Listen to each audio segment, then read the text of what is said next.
Special on Saturday ng DZRH.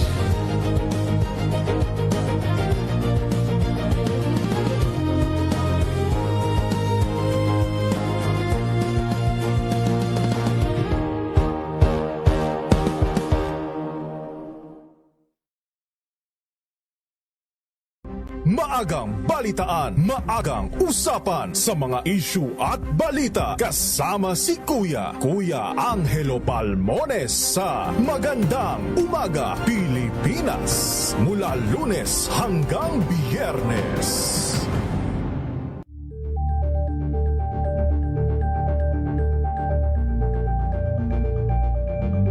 We've got you covered. From the hottest hits, exclusive interviews, kilig to the bones fan meet experience, and hataw performances of your favorite stars. Saturdays, 12 noon, dito lang sa DZRH TV.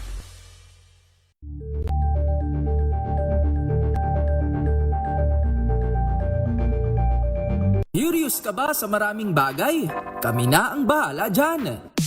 Aalamin, tutuklasin at bibigyang linaw namin ang mga katanungang bumabagabag sa inyong isipan. Sa programa kung saan ang bawat sagot ay galing lamang sa mga eksperto. Ang Expert's Opinion, tuwing linggo 3:00 ng hapon, dito lang sa DZRH TV.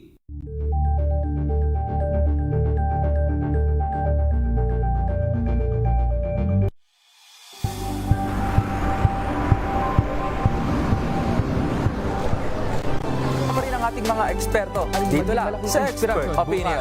Ito ang Ito Better ang News. TNBS, Trending and Isang Battle Show. kwento, iba't ibang anggulo. Dito sa Point of Bawat pananagutan ating tatalakayin dito sa Hoy. Bawal yan. Filipino, dito lang sa DZRH TV, match up entertainment and lifestyle. Ito ang MBC TV Network News. Una sa Pilipinas, una sa Pilipino.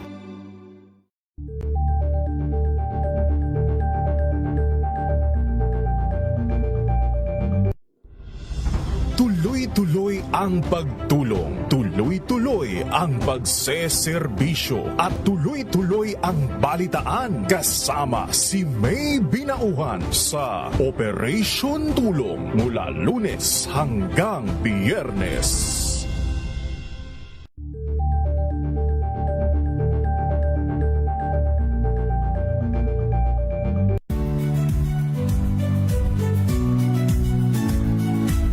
Magandang araw mga kaibigan. Ito po ang inyong balerina ng bayan, si Lisa Macuhay Lizalde, na nag-aanyaya sa inyong samahan kami at ang aming mga espesyal na panauhin para sa kalahating oras ng masayang kwentuhan sa aming programang Art to Art, kung saan ang usapang sining at kultura ay para sa lahat.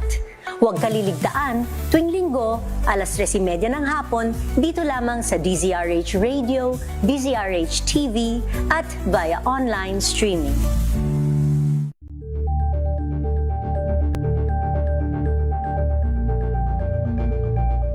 Tambalang Anthony Taberna at Jerry Baha ang gigising sa inyong umaga dahil lalatay ang humahagupit na disco RH. Mga kalunas, dahil sa inyong pagtitiwala, ang Lunas ay may extension na. Lunas Extension. Ang programang ito ay hatid sa inyo ng Makati Medical Center, the hospital with a heart.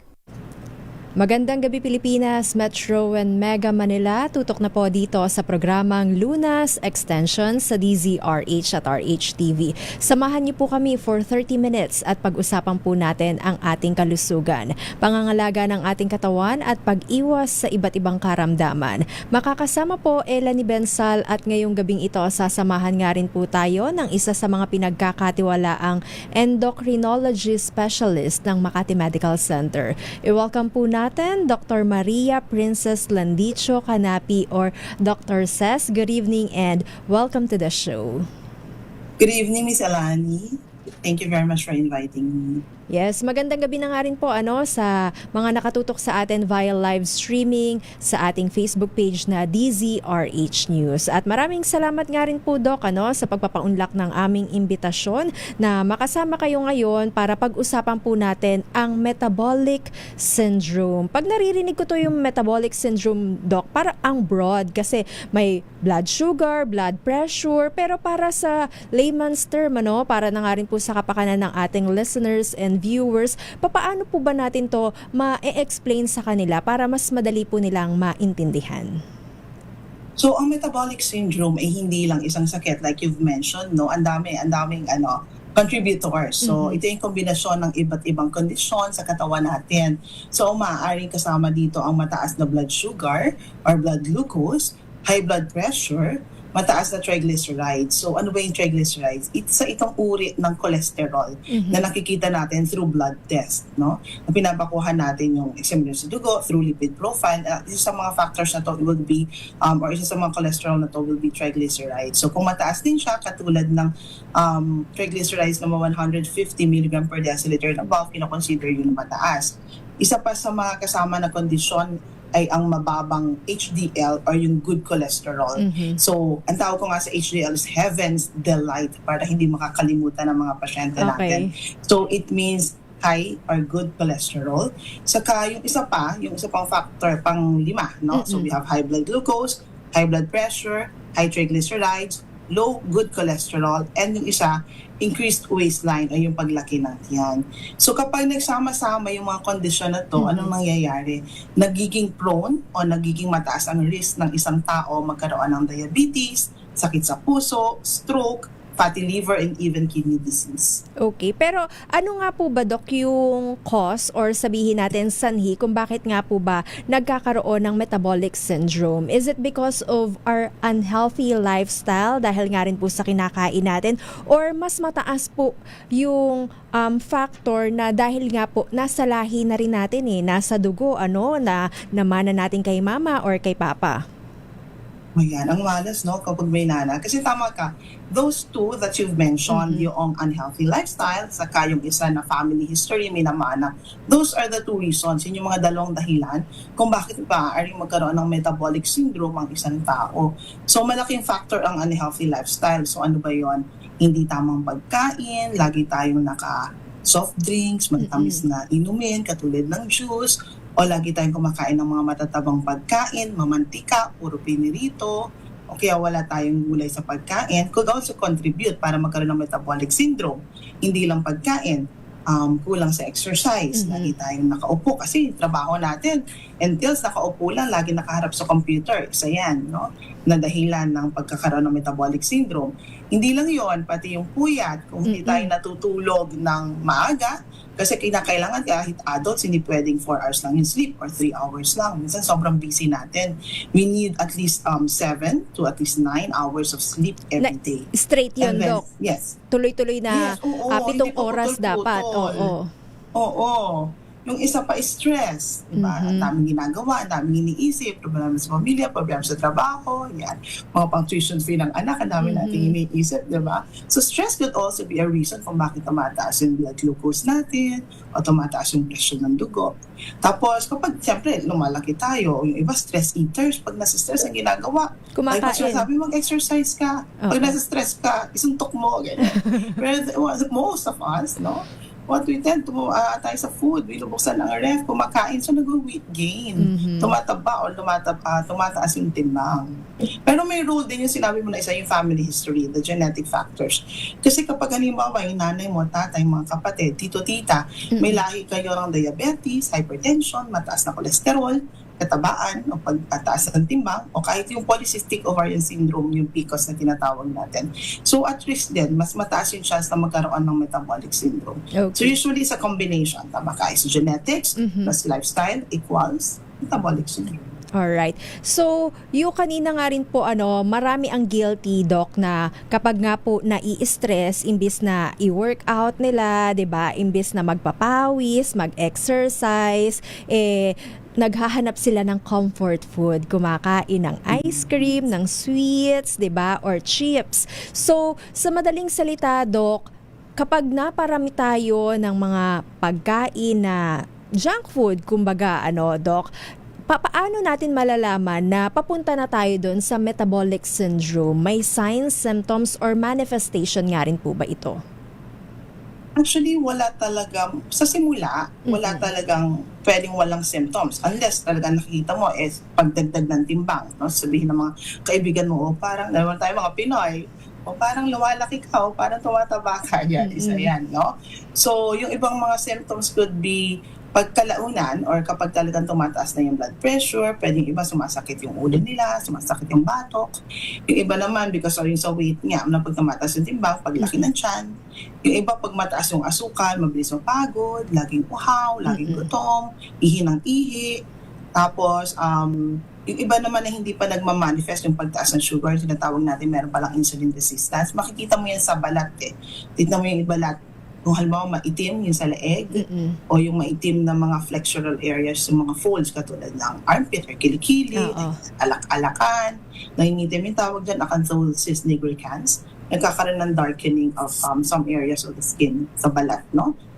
Yung iba naman nagkakaroon ng irregular menstruation o kaya yung ibang tao, symptoms ng metabolic syndrome, yung malakas humilik kasi lumalaki, bumibigat tayo, no? Kung nagiging overweight or obese, mataas ang timbang natin, minsan nabablock din yung sa paghinga, lalo na pag natutulog. So malakas humilik yung tinatawag nating sleep apnea. Pero madalas, ma-discover natin to pag nagpa-check up talaga tayo. May edad nga rin po ba, Doc, ang metabolic syndrome?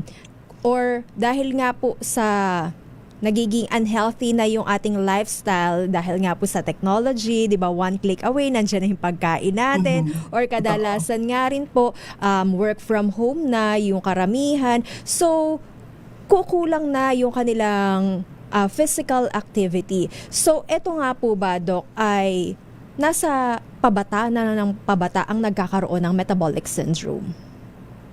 Yan, tama din yan. Pabata ng pabata yung mga nagkakaroon ng ganitong condition. Kahit naman adolescents, no? Yung mga nagdadalaga, dalaga, no? Mga teenagers, pwede rin magkaroon ng metabolic syndrome kasi sa merong mga bata na nagkakaroon ng mataas na blood pressure, mabigat na timbang, so mataas na rin yung asukal na nagiging diabetic kahit na batang edad pa, hindi yung type 1 yung type 2 na diabetes nadala ng insulin resistance o pagbaba ng secretion ng insulin sa ating katawan.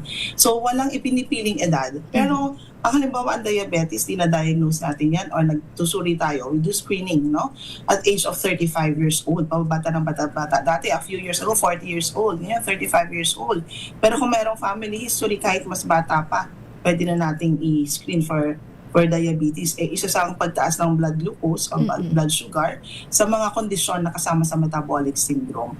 So kung halimbawa napapansin nyo talaga yung mga simptomas, laging pagod, tumataas yung timbang, tumataas yung blood pressure, kinakailangan magpakonsulta sa doktor. Baka naman talaga at risk ka na magkaroon ng mga sakit katulad ng diabetes, hypertension, saka sakit sa puso. How do we screen metabolic syndrome? Ano nga po ba yung lab test na inirekomenda natin, Doc, sa mga nais na matukoy kung mataas nga rin po ba yung kanilang blood sugar level, blood pressure, at iba pa. Yan po ang ating pag-uusapan at babalikan maya-maya pagkatapos lamang po ng ilang paalala. Commercial break po muna tayo. Kung kayo nga rin po ay may katanungan tungkol sa ating discussion, feel free na i-post na po yan sa ating Facebook page na DZRH News. Magbabalik po tayo pagkatapos lamang po ng ilang paalala. Ang programang ito ay hatid sa inyo ng Makati Medical Center, the hospital with a heart. RH! Makati Medical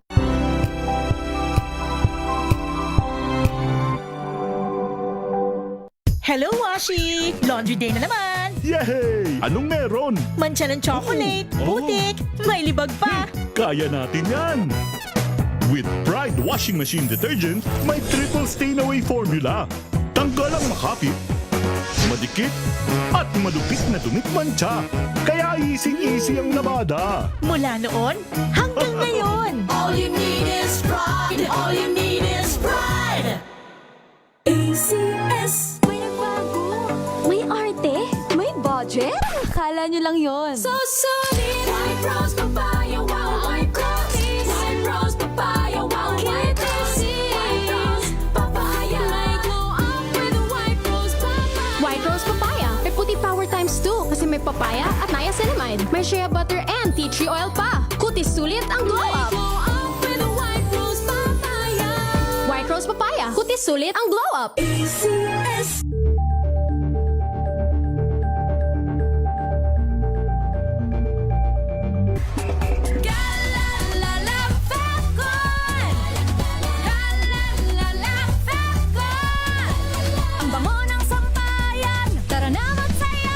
Calefacton, amoy nakaka-joyful.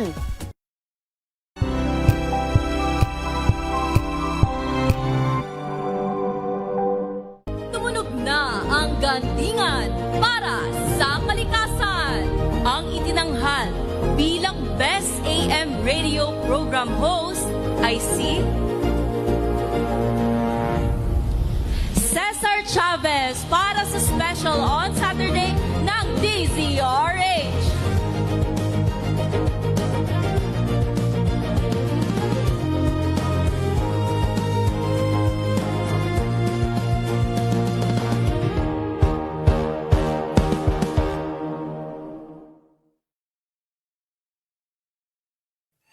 Mga balitang gigising sa inyong umaga. Mga balitang kailangan mong malaman. Mapapakinggan sa ACS Balita sa 2x2.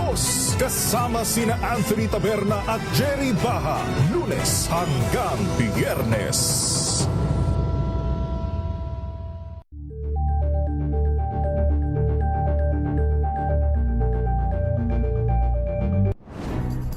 Good vibes ang hanap mo?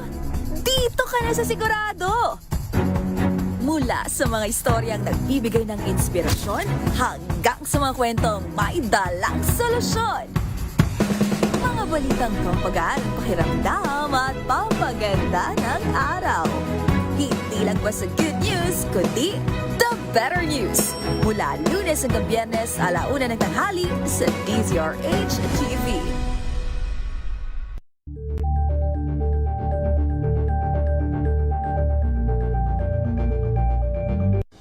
Ng naitalang 17 individual na ang kanilang naaresto.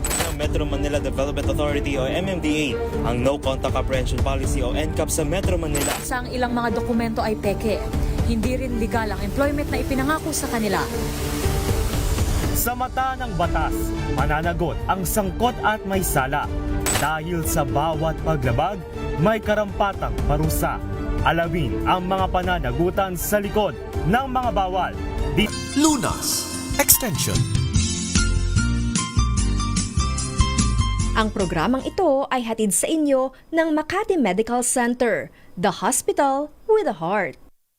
Nagbabalik po second part ng ating discussion dito pa rin po sa programang Lunas Extension sa DZRH at RHTV. Kasama pa rin po natin Dr. Ces ng Makati Medical Center, the hospital with the heart. Sa pagpapatuloy nga po, Doc, ng ating discussion, pinag-uusapan po natin metabolic syndrome at binabati nga rin po natin yung nakikinig sa atin sa Pampanga kay Margarita at kay Anthony and Melvin. Good evening po. At balikan nga rin po natin, Doc, yung ating naiwang katanungan na kung ano nga po ba yung lab test na kinakailangan o inire-recommend natin para matukoy kung candidate na for metabolic syndrome ang isang tao.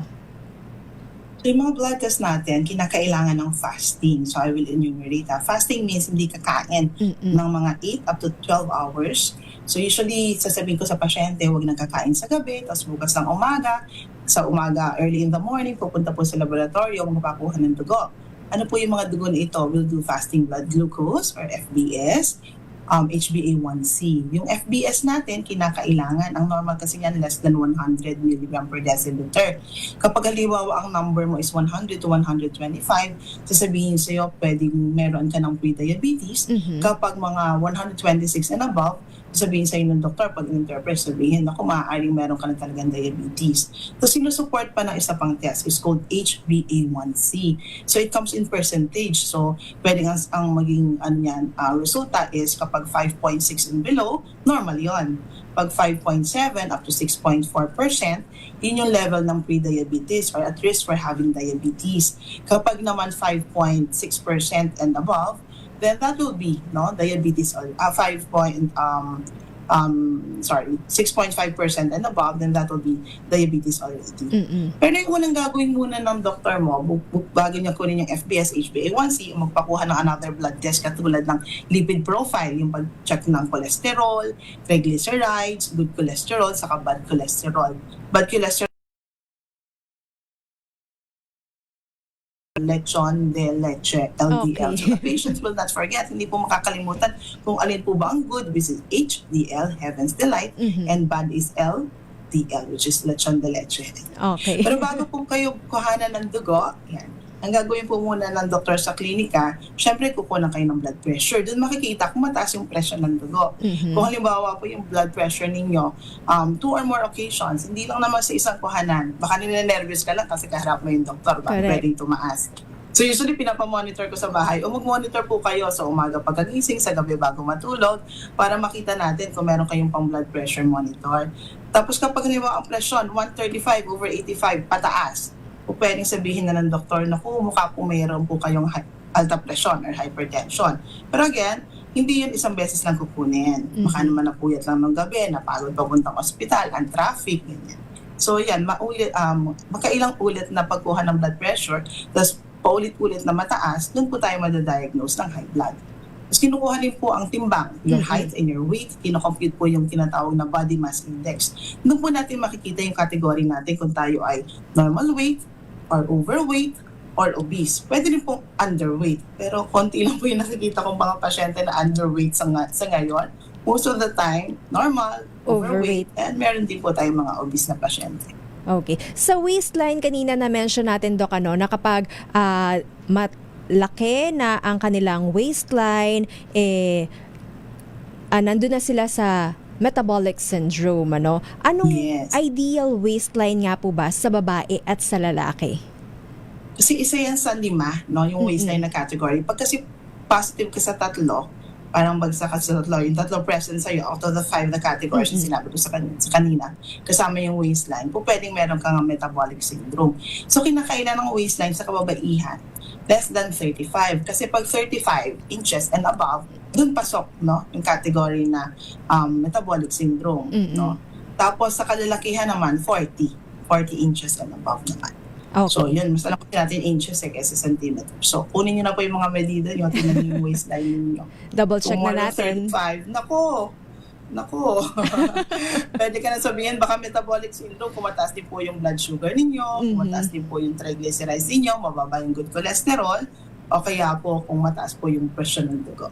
Kapag nga po, Doc, na-diagnose natin ang isang tao na metabolic syndrome or may metabolic syndrome, ano po yung harm o panganib nito sa kanyang overall health? Nandun na siya papunta na nga po ba sa pagkakaroon ng stroke or yung tawag dito? Yan, stroke, heart diseases, sakit sa puso, or heart attack, diba? O diabetes. At risk na sila. Kasi yun condition na yung katawan niya na halimbawa pataas yung blood sugar or blood glucose, o mataas na yung blood pressure, o nagkakaroon na. Kasi yung triglycerides, yung minimeasure ng cholesterol, pag madami yan, yung mataas yung level ng triglycerides, yun yung mga, halimbawa kumain ka, madami ka nakain na calories, tapos hindi ka naman mahilig din mag-exercise, yung mga calories na kinakain mo, yun yung source of energy mo. Some of which, nagagamit ng katawan na source of energy. But most of the time, pag sobra po talaga yung kinakain natin, ang nangyayari, tinatago po siya ng katawan natin as fat. Nagiging taba. Mas-store pwede siya sa atay or sa fat cells. So, hindi na siya mani-utilize kasi kakain ka na naman ng mas marami the following day. So pataas ng pataas po yung level ng triglycerides natin. Kung hindi natin pipigilan yung sobrang daming pagkain. Yung kumakain more than what we can burn or mas madami sa kaya natin pong sunugin o gamitin ng katawan natin na energy. So pag tumaas po yung triglycerides natin kasama ng mataas na sugar, mataas na glucose or mataas na blood pressure, nagiging risk factors po ito ng stroke, diabetes, heart attack, yun po yung mga ayaw natin, even kidney problems, kidney diseases. So kapag nga po na-diagnose na may metabolic syndrome ang isang tao, ang inirecommend ba natin agad ay uminom na ng maintenance medicine? Hindi naman mag-maintenance ka agad. Kasi kung halimbawa hindi naman level pa ng diabetes, pre-diabetes pa lang yung blood glucose level natin, pwede pa yan daanin sa lifestyle changes, tamang pagkain, exercise, matulog ng maaga, pag masyadong problemahin yung trabaho, less stress sa trabaho, less stress dapat sa bahay. Huwag gagalitin yung isang taong may alta presyon. Kung halimbawa yung blood pressure mo medyo mataas lang ng kaunti, kainaman pa lang, so po pwede rin na bawasan po yung mga mamantikang pagkain, maaalat na pagkain. Kung yung cholesterol medyo mataas, hindi pa naman dun kataas, pwede pa rin lifestyle. Lifestyle change yung gagawin natin. Pero kung halimbawa, ginawa na natin yung lifestyle, kumain na tayo ng tama, nag-exercise na tayo, natulog na tayo ng maaga. Pagbalik ng doktor, pag nakita po yung test na repeat ninyo, uulitin yung mga pagsusuri sa dugo, nakita na kung mataas pa rin, mukhang kinakailangan ng bigyan ng gamot. So, bibigyan kayo ng gamot siguro good for 3 months, ganyan, i-recheck ulit. Sa akin kasi yung mga pasyente ko, pinapabalik ko every quarter. So, na-adjust ko yung mga gamot. Hindi ibig sabihin binigay sa'yo isang beses, buong buhay mo na yung iinumin. Pero pwede po kasing itaas yung dose, ibaba yung dose kung talagang very, yung masigasig kumain ng tama, mag-exercise. So, pwede pong i-adjust yung dosage yung mga gamot din. Meaning to say, Doc, reversible pa naman itong metabolic syndrome. Hindi rin naman po talaga kinakailangan na mag-take na agad ng maintenance medicine. 3 months rin po yung inire-recommend natin for lifestyle modification para ma-reach niya po or manumbalik yung dati niyang BP, blood sugar level, at yung waistline, iba pa. Oo, para din gumaan. Kasi kung nag-exercise, gusto natin mag-weight loss tayo, yung bumaba yung timbang. Kahit 5 to 10% lang, halimbawa, 70 kilos ka, may cute ka lang, may kaliitan ka, hindi sabihin, pwede pag kinumpit yung BMI mo, obese ka na. So, kinakailangan mabawasan ka ng timbang. Gano'ng kadami? Minsan kasi sabihin natin, papayad ka, magpabawas ka ng timbang. Kaya isipin ng pasyente, anong target weight loss goal ko para gumanda yung asukal ko, gumanda yung cholesterol level ko, o bumaba yung blood pressure ko? Mga 5 to 10%. So, 70 kilos ka, 10% is 7 kilos. 5% is mga 3.5. So, ganun. Yun yung i-lose mo. Hindi naman overnight. Hindi naman. Kasi ako, ang pinapagawa ko sa pasyente, diba, nag-aabiso. Ano ba ang bawas ng timbang? Kung ano yung kaya niyang bawasin timbang sa isang buwan, halimbawa 1 kilo hanggang 2 kilo, ito yung target natin. 3 months po tayong hindi magkikita. Pagbalik mo sa akin, dapat may nakabawas improvement po tayo ng 1 kilo per month. So may utang ka po sa akin na 3 kilograms. 70 kilos siya. Pagbalik ka sa akin, dapat 67. Yun yung target namin. So magsiset tayo ng target sa mga pasyente natin. Kahit hindi kayo nagpapakasulta sa doktor, sa tingin nyo talagang mabigat yung timbang ninyo, mag-set din po kayo ng target weight loss goal. And 1 kilo a month to 2 kilos a month will be very good. Okay na po yan. Nasa ma-reach nyo po yung magandang ideal body weight. Lifestyle modification o di naman kaya oral medication after kung hindi talaga mag-take effect yung lahat ng effort na ginagawa na ng pasyente sa pag-dieta at pag-exercise. Pero kailan naman po, Doc, inire-recommenda yung surgical management? Meron nga rin po bang ganito? Merong surgical management kasi yung mga gamot halimbawa na binibigyan natin sa pasyente, may gamot na rin kasi ngayon ng mga pampapayat. Saka magaganda na yung gamot ng pampapayat natin kung talagang weight gain yung natin or pagtaas ng timbang. Halimbawa yung BMI ng isang tao ay talagang mataas. More than 25 kasi BMI ng 25, obese 1 na yun. More than 30 and above, obese 2. More than 40, hindi talaga mga morbid obesity, talagang malaki na. Tapos nag-dieta na siya, binigyan ng gamot. Yung mga gamot na tinuturok, na kada linggo binibigay. Kasi hindi pa rin, meron treatment failure, talagang hindi bumababa ang timbang. Tapos nagpo-push siya ng risk na para magkaroon ka ng diabetes, sakit sa puso. So meron ito yung parang last resort na tinatawag namin, Talagang nire-refer namin sila sa surgeon for surgery, yung metabolic surgery or tinatawag na bariatric surgery. So yung bariatric surgery, ginagawa yan sa, syempre, naka-general anesthesia yung pasyente, ginagawa yan para makatulong pumayat, bumaba yung sugar, makontrol yung diabetes, o pag-improve nga ng metabolic syndrome. So, hindi yung pwedeng pang vanity siya, hindi ganon. Binibigay siya, may indications. Mataas na timbang talaga, yung BMI usually is 40. So, yan, mabibigat po talaga. Or kaya may mga conditions nga na pwede makapekto sa puso, o makapagpalalong palala ng diabetes. Ano pong... So yun po yung bariatric. Yes. Dito sa bariatric, Doc, ano yung ating do's and don'ts na mga nag-undergo sa ganitong klaseng procedure? Kasi pag bariatric surgery, ang ginagawa ko para malaman ng mga nakikinig sa atin, no? Ano po yun para pong may tinatawag dyan na anong tawag dyan? Gastric sleeve, yan. Or sleeve gastrectomy. So pag po sleeve gastrectomy ang ginagawa, yun po yung pinaka-common. May mga laparoscopic na rin yan para minimally invasive, no? So, tinatanggal po yung malaking portion ng stomach. So, imaginein mo, kung halimbawa natanggal yung isang malaking portion, mga 80% of your stomach, tatanggalin po ng serohano o ng doktor o operahan po, tatanggalin. Na magiging parang tube na lang po yung daanan ng pagkain ninyo hanggang sa stomach, yan, na pupunta sa intestine. So, malaki po yung matatanggal. So, mabilis po talaga kayong mabubusog pag ganyan. So, naiiwan maliit lang na sleeve or tube, magiging tube na lang po yung tiyan natin. So, hindi po tayo talaga kakain ng madami. Tapos mawawala din po yung may mga hormones po kasi masasama pag tinanggal yung portion ng tiyan. Yung mga hormones ng hunger hormones, mababawasan yung tawag doon, ghrelin. So makaka-weight loss, better yung diabetes control, improvement ng blood pressure, saka ng cholesterol. Pero dapat kinakailangan kapag bagong operasyon, mga 1 to 2 days hindi ka talaga papakainin, no? 1 to 2 days. Tapos mga a few days thereafter, liquid diet ka lang muna. Tapos after a few weeks, saka ka lang papakainin ng syempre balanced and healthy. Kinakailangan mo talaga ng nutritionist na mag-guide sa'yo para malaman mo kung ano mga pwedeng kakainin mo every day after the operation. Okay. Last message nga po natin sa ating listeners and viewers, Doc, para nga po ma-maintain ang good health, makaiwas dito sa metabolic syndrome na tumaas ang kanilang BP, ang kanilang blood sugar level, ang bad cholesterol, lumaki ang kanilang waistline at madagdagan yung good cholesterol. So, ang metabolic syndrome ay parang warning sign kasi yun nga, collection siya ng mga conditions na po pwedeng magtaas ng risk natin para magkaroon ng diabetes, sakit sa puso, stroke. So, ayaw po natin ito, ng sakit na ito. So, ang good news is marami pong mga cases na preventable or reversible. Pwedeng maiwasan through early screening, magpakonsulta ng maaga sa doktor, healthy lifestyle, kumain ng tama, mag-ehersisyo, yan, matulog na maaga, huwag magpa-stress, huwag manigarilyo, huwag din pong iinom ng alak. Proper monitoring, babalik po kayo sa inyong friendly doctors para po ma-check po ulit kung gumaganda na po ang ating mga blood test katulad ng sugar, HbA1c, cholesterol level. At bibigyan po kayo ng karampatan or tamang treatment. Maaari rin po kayong bigyan ng gamot through yung oral, yung po mga tabletas, yung iba po tinuturok para po mas mabilis bumaba yung timbang natin.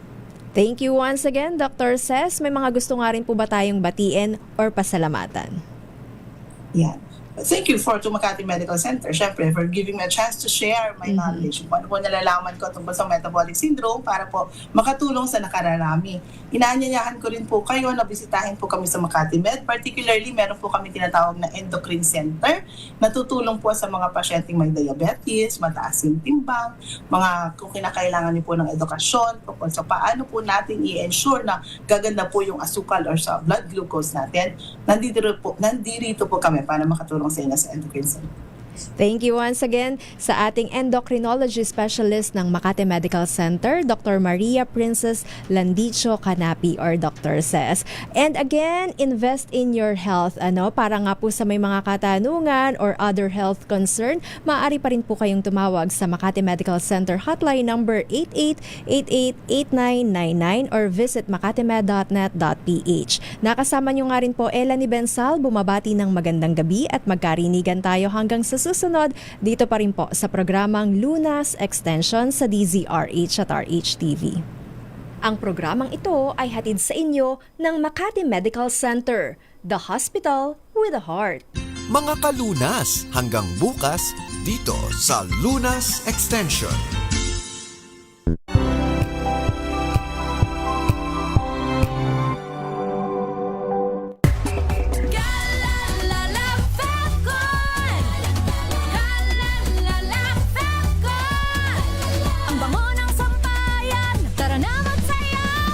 Fabcon, amoy nakaka-joyful!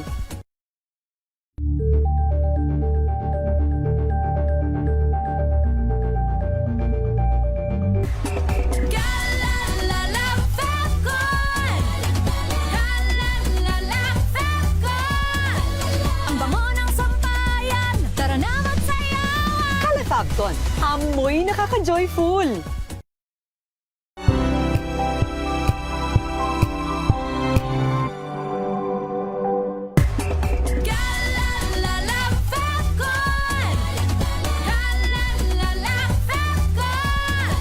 Ang bango ng sampayan, tara na magsayawan! Calefabton, amoy nakaka-joyful.